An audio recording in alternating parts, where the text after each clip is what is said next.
Assalamualaikum warahmatullahi wabarakatuh. Perkenalkan, saya Gilang Satria Boy Haji, nomor absen 14 dari kelas 12.1. Di sini saya akan menerangkan materi kelas 11 tentang prinsip-prinsip dalam membangun harmoni sosial.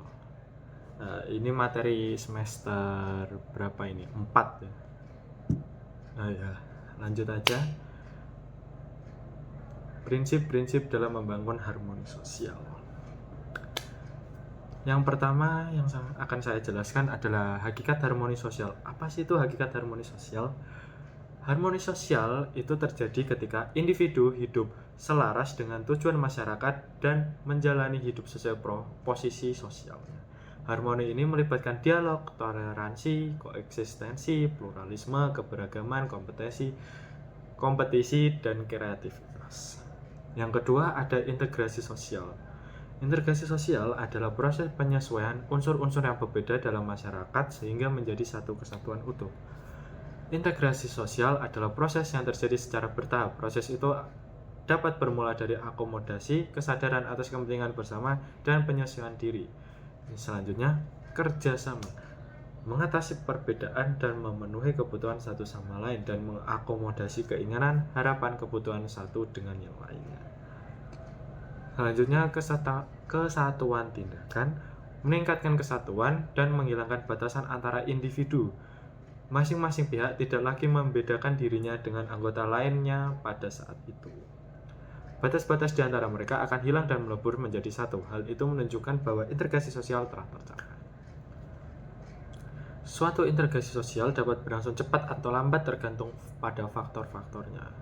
Di sini saya akan menyebutkan contohnya ada 4. Yang pertama, homogenitas kelompok. Kelompok homogen itu lebih mudah berintegrasi. Yang kedua, ada besar kecilnya kelompok. Kelompok kecil itu lebih mudah diintegrasikan. Yang ketiga, ada mobilitas geografi. Masyarakat dengan mobilitas rendah lebih mudah berintegrasi ya, guys. Efektivitas komunikasi. Komunikasi yang baik dapat mempercepat integrasi, yaitu mempercepat integrasi. Integrasi sosial dapat terjadi dalam 3 bentuk, yaitu integrasi normatif, integrasi fungsional, dan integrasi koersif. Integrasi normatif diartikan sebagai bentuk integrasi yang terjadi akibat adanya norma-norma yang berlaku di masyarakat. Yang kedua ada integrasi fungsional, terbentuk karena adanya fungsi-fungsi tertentu dalam masyarakat. Yang ketiga, integrasi koersif. Integrasi ini terbentuk berdasarkan kekuasaan yang dimiliki penguasa. Dalam hal ini penguasa menerapkan cara-cara koersif atau kekerasan. Proses integrasi dapat dilihat dari 3 proses ini. Yang pertama, akulturasi, asimilasi, dan akomodasi. Yang pertama, akulturasi. Menurut Gunjaraningrat, akulturasi adalah proses sosial yang terjadi bila kelompok sosial dan budaya tertentu dihadapkan pada kebudayaan asing yang berbeda. Yang kedua, ada asimilasi, merupakan suatu proses sosial yang ditandai dengan adanya usaha-usaha untuk mengurangi perbedaan-perbedaan yang ada di antara individu ataupun kelompok dalam masyarakat. Yang ketiga ada akomodasi. Akomodasi di dalam masyarakat diharapkan bisa menyelesaikan pertentangan atau konflik tanpa menghancurkan pihak lawan. Akomodasi akan meredakan konflik dan menjadikan interaksi yang lebih alami, ya, bersifat lebih damai dan alami gitu. Alami ya. Yang ketiga, tadi kan sudah ada hakikat harmoni sosial, integrasi sosial. Yang ini ada kesetaraan sosial. Agar harmoni sosial terwujud dalam masyarakat, prinsip kesetaraan harus diterapkan di tengah-tengah diferensiasi dan stratifikasi. Menjadi setara tidak berarti bahwa orang harus sama. Kerap kali orang mengalami kesulitan untuk menetapkan definisi yang sama tentang kesetaraan. Ada 3 konsep kesetaraan yang berbeda. Nah, saya akan menjelaskan singkat tentang ketiga konsep ini.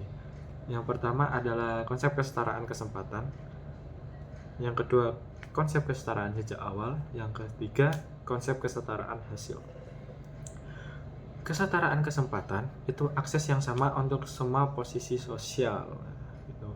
Terus yang kedua, kesetaraan sejak awal itu kesetaraan kesempatan hanya jika individu mulai dari posisi yang sama. Yang ketiga, kesetaraan hasil, semua orang menikmati standar hidup dan peluang yang setara. Jadi setara ada latar belakangnya untuk berdasarkan apa gitu. Terus yang keempat ada inklusi sosial, itu lanjutannya dari dari kesetaraan sosial. Nah, yang ketiga, terus yang keempat inklusi sosial, pendekatan inklusi yaitu membangun lingkungan sosial yang terbuka bagi siapa saja dengan latar belakang yang berbeda, meliputi karakter, kondisi fisik, kepribadian, status, suku, dan budaya. Yang kelima ada kohesi sosial. Kohesi sosial terdiri dari kekuatan yang berlaku pada anggota suatu masyarakat ataupun kelompok untuk tinggal di dalamnya, sehingga dalam proses ini masyarakat akan mencapai solidaritas dan kerukunan dalam persatuan masyarakat. Jika kita hendak mewujudkan kondisi yang harmonis dalam masyarakat, hal yang pertama yang perlu kita persiapkan adalah sikap mental masyarakat itu sendiri. Kenapa? Karena sikap mental seseorang itu sangat penting dan cara kita berperan dalam menghadapi berbagai tantangan dan rintangan dalam kehidupannya. Adapun beberapa peran yang dapat kita lakukan untuk mendorong pembangunan harmoni sosial dalam masyarakat.